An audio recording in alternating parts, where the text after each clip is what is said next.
Albert Camus is considered one of the most influential thinkers of the 20th century. His philosophy revolves around a simple but profound idea. Humans are constantly searching for meaning in life. Yet the universe offers no answers. It remains silent and indifferent. This painful contradiction Camus calls the absurd. To illustrate this, he uses the myth of Sisyphus. Sisyphus is condemned to an eternal punishment, pushing a massive boulder up a steep hill, only to watch it roll back down each time he nears the top, and then he must start over again forever. But Camus challenges us to see something extraordinary in this endless struggle. He famously writes, "We must imagine Sisyphus happy, because despite the hopelessness of his task, Sisyphus embraces his fate, finding freedom in the very act of rebellion against the absurd." In this defiance, in choosing to live and push the rock without hope of success, Camus finds the essence of human freedom. Life might have no inherent meaning, but we have the power to create our own meaning through our actions and choices. This is the heart of absurdism, accepting the silence of the universe, yet refusing to give in to despair. Viktor Frankl was more than a psychiatrist. He was a survivor of Auschwitz and other Nazi concentration camps. While most around him lost hope, Frankl paid attention to something profound. Some people endured, not because of strength, but because they had something to live for. He believed that human beings are not driven by pleasure or power, but by the need to find meaning in their lives. This idea became the foundation of his psychological approach, which he called Logotherapy. At its core, it asks, what gives your life purpose, even in the face of pain? In the camps, Frankl saw that those who found a purpose, like the hope of reuniting with loved ones or helping others survive, were more likely to endure suffering with dignity.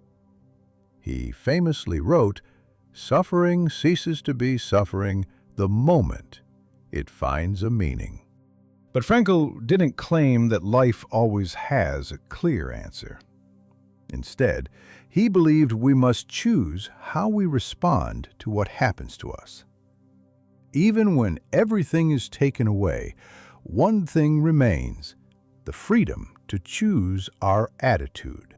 That inner freedom is what keeps us human, and in that freedom we can create meaning, even in the darkest of places. Friedrich Nietzsche was not interested in comforting illusions. He looked at the world directly and often saw chaos, contradiction, and emptiness. When he declared God is dead, he meant that the old sources of absolute meaning, religion, tradition, were no longer guiding us.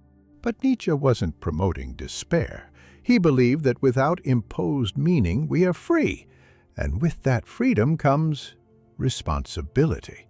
If there's no higher power to dictate what's meaningful, then it is up to us to create meaning ourselves. This led him to the idea of the Übermensch, the overman, a person who lives creatively, courageously, and doesn't rely on society's rules or inherited beliefs. Instead, the Übermensch invents their own values and lives life as if they would choose to repeat it eternally. Nietzsche asked, what if your life had to be lived over and over again, exactly the same way, for all eternity? Would you still embrace it?